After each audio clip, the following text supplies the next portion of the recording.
Hello കൂട്ടുകാരെ, അസ്സലാമു അലൈക്കും. ഇന്ന് നമുക്കില്ലേ ഒരു ബീഫ് റോസ്റ്റ് പരിചയപ്പെട്ടാലോ. അപ്പം ഞാൻ എന്താ ചട്ടി അടുപ്പത്ത് വെച്ചിട്ടുണ്ട്. വിറകടുപ്പിലാണ് ഉണ്ടാക്കുന്നത്. പിന്നെ ചട്ടി നല്ല ചൂടായിട്ടുണ്ട് കേട്ടോ. അപ്പം നമുക്ക് അതിലേക്ക് വെളിച്ചെണ്ണ ഒഴിച്ചു കൊടുക്കാം.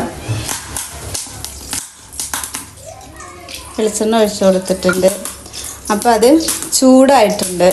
നമുക്ക് അതിലേക്ക് സവാള ഇട്ട് കൊടുക്കാം കേട്ടോ. അപ്പം നമുക്ക് സവാള ഇട്ട് കൊടുക്കേണ്ട. എണ്ണ നല്ല ചൂടായിട്ടുണ്ട്. സവാള ഇട്ട് കൊടുക്കുകയാണ്.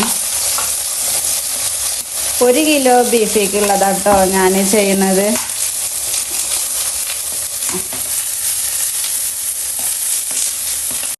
ഇനി നമുക്ക് ഇതിലേക്ക് ഇഞ്ചി വെളുത്തുള്ളിയും പേസ്റ്റ് ചതച്ചത് ഇട്ട് കൊടുക്കാം കേട്ടോ. അതാ ഇതിൻ്റെ ഒപ്പം തന്നെ ഞാൻ തക്കാളിയും കൂടി ഇട്ട് കൊടുക്കുകയാണ്. ഇതൊന്ന് വഴക്കട്ടെ. ഇതിലേക്ക് ഞാൻ ഒന്നും മസാല ഒന്നും ചേർത്ത് കൊടുത്തിട്ടില്ല കേട്ടോ. തക്കാളി, വെളുത്തുള്ളി, ഇഞ്ചി, സവോള ഇത്രയേ ഉള്ളൂ. ഇതൊന്ന് വഴണ്ടിട്ട് നമുക്ക് ഇനി മസാല ഒക്കെ ഇട്ട് കൊടുക്കാം കേട്ടോ.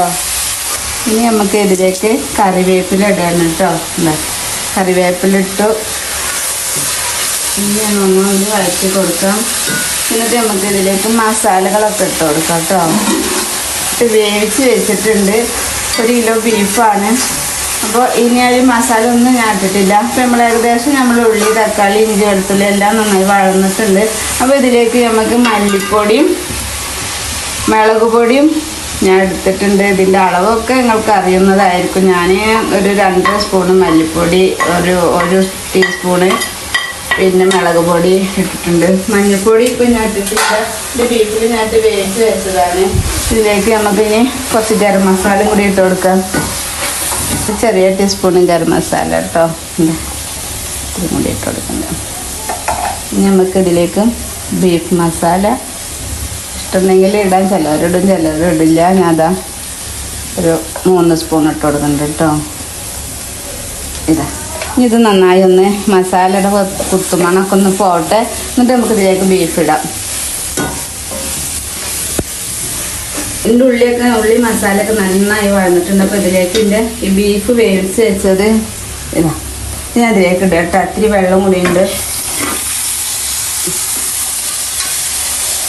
അപ്പോൾ ഇതിലേക്ക് ഇട്ടുണ്ട്. അപ്പോൾ ഈ വെള്ളം ഒന്ന് വറ്റി ഒന്ന് റോസ്റ്റ് ആവണം വരെ നമ്മളൊന്ന് ഇളക്കി കൊടുക്കണം. പിന്നെ എന്താണ്, എൻ്റെ ഈ ബീഫ് റോസ്റ്റിന് ചെറിയൊരു പ്രത്യേകത കൂടി ഉണ്ട് കേട്ടോ. അന്ന് എൻ്റെ വീട്ടിൽ ചെറിയൊരു വിശേഷമുണ്ട്. എൻ്റെ പേരക്കുട്ടീൻ്റെ ബർത്ത്ഡേ ആണ് തന്നെ. 6 വയസ്സ് തികയാട്ടോ. അതും കൂടി നിങ്ങളെ കാണിക്കണം എന്നുണ്ട്. അപ്പോൾ ഞാൻ ഇതിൻ്റെ കൂടെ എൻ്റെ പേരക്കുട്ടി ഒരു കേക്ക് മുറിക്കുന്നൊക്കെ വീഡിയോ ഞാൻ ചെറുതായി ആഡ് ചെയ്ത് തരാം കേട്ടോ. എൻ്റെ മൂത്ത കുട്ടീൻ്റെ ബർത്ത്ഡേയുടെ കാര്യം കേട്ടോ ഞാൻ പറഞ്ഞത്. എനിക്ക് 3 കുട്ടികളാണ്. എൻ്റെ മോളുണ്ട്, 2 ആൺമക്കളാണ്. മൂത്ത കുട്ടിയുടെ ബർത്ത്ഡേ ആണ് കേട്ടോ. മൂത്ത മോളുടെ ബർത്ത്ഡേ ആണ്. ഒരു കുട്ടിയും കൂടി ഉണ്ട്, അവളെ അനിയത്തി. അതിന് അധികമായിട്ടില്ല. പിന്നെ ഇവളുടെ ബർത്ത്ഡേ 6ാമത്തെ വയസ്സാണ് ഇപ്പോൾ ചെയ്യുന്നത്. പിന്നെ 2ാമത്തെ കുട്ടി ഒരു കുറുമ്പി കുട്ടിയാണ്. അവളുടെ ബർത്ത്ഡേ ആകുമ്പോൾ ഞാൻ അതേപോലെ എൻ്റെ ചാനലിൽ ഞാൻ അവളുടെ വീഡിയോ ഇടും കേട്ടോ. ഇപ്പോൾ ഇവളുടെ വീഡിയോ ഞാൻ ഇന്ന് ഇടുന്നത്. എൻ്റെ യൂട്യൂബ് ചാനൽ തുടങ്ങിയിട്ട് അധികമൊന്നും ആയിട്ടില്ലല്ലോ. അങ്ങനെ വീഡിയോ ഒന്നും ഇടാൻ കഴിഞ്ഞിട്ടുണ്ടായിരുന്നില്ല. അപ്പോൾ ഇനി ഞാൻ കേക്ക് മുറിക്കുന്ന വീഡിയോ ഒക്കെ ആയിട്ട് ഇതിൻ്റെ കൂടെ ഞാൻ ആഡ് ചെയ്ത് നിങ്ങൾക്ക് കാണിച്ചു തരാം. നമ്മളെ ബീഫൊക്കെ നന്നായി വെള്ളമൊക്കെ വറ്റി ഒരു വിധമൊക്കെ നല്ല വളർന്നിട്ടുണ്ട് കണ്ടോ. ഇതിലേക്ക് ഇനി ഞാനിതിൽ പിന്നെ വേറൊരു മസാല ഇട്ടിട്ടില്ല കേട്ടോ. അതൊക്കെ നിങ്ങൾക്ക് കാണിച്ചു തന്ന മാത്രമേ ഇട്ടിട്ടുള്ളൂ. ഉപ്പൊക്കെ നല്ല കറക്റ്റാണ്. ഉപ്പൊക്കെ ഞാൻ നോക്കി ഞാൻ ഉപ്പിട്ടൊരു വേവിച്ചതായിരുന്നു. പിന്നെ നമുക്കിതിലേക്ക് ഒരിത്തിരി കുരുമുളക് പൊടി നമുക്ക് ഇട്ട് കൊടുക്കാം കേട്ടോ. കുറച്ച് ഇട്ട് കൊടുക്കാം. എരിവൊക്കെ ഉണ്ട്.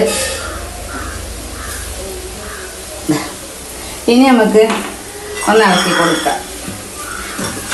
ഇനിയും ഇത് നമുക്ക് വേണമെങ്കിൽ ഒന്നും കൂടി നമുക്ക് നല്ല ഒഴിഞ്ഞെടുക്കുകയൊക്കെ ചെയ്യാം കേട്ടോ. നമുക്ക് ഇനി അതിനുള്ള സമയമില്ല. ഞാൻ പറഞ്ഞില്ലേ എൻ്റെ പേരക്കുട്ടീൻ്റെ ബർത്ത്ഡേ ആണ് എന്നുള്ളതെന്ന്. പക്ഷേ ബർത്ത്ഡേ ഉള്ള ആളെങ്കായും തിരക്ക് 2ാമത്തേനാണ് കേട്ടോ. അവിടെ ഫ്രിഡ്ജ് തുറക്കുക, കേക്ക് നോക്കുക, ഫ്രിഡ്ജ് തുറക്കുക, കേക്ക് നോക്കുക. ഭയങ്കര ധൃതിയാണ് അവൾക്കത് മുറിക്കായിട്ട്. അപ്പം ഇനി നമ്മൾ ഇത്തിരി മല്ലിച്ചപ്പും കൂടി ഇതിൻ്റെ മേലെ ഇട്ട് കൊടുക്കുകയാണ്. ഇനി ഞങ്ങളിതിവിടെ വെച്ചിട്ട് കേക്ക് മുറിക്കുന്ന പരിപാടിയിലേക്ക് പോവാട്ടോ. അപ്പോൾ ഈ ബീഫ് റോസ്റ്റ് ഉണ്ടല്ലോ, കാണുമ്പോൾ നമുക്ക് സിമ്പിളായിട്ട് ഉണ്ടാക്കാൻ പറ്റും. നല്ല ടേസ്റ്റാട്ടോ അങ്ങനെ ഉണ്ടാക്കിയാൽ. അപ്പോൾ എൻ്റെ ബീഫ് റോസ്റ്റ് ഇഷ്ടമായിട്ടുണ്ടെങ്കിൽ ഇതേപോലെ എല്ലാവരും ഒന്ന് ഉണ്ടാക്കി നോക്കുന്നുണ്ട് കേട്ടോ. അപ്പോൾ ഇനി നമുക്ക് കേക്ക് മുറിക്കുന്ന വീഡിയോയിലേക്ക് പോവാം.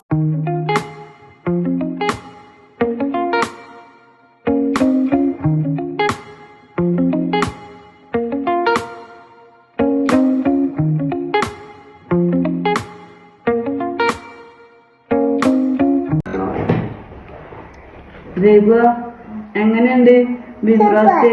അടിപൊളിയാണോ? തിന്ന് നോക്കിയാ? ടേസ്റ്റ് ഉണ്ടാ?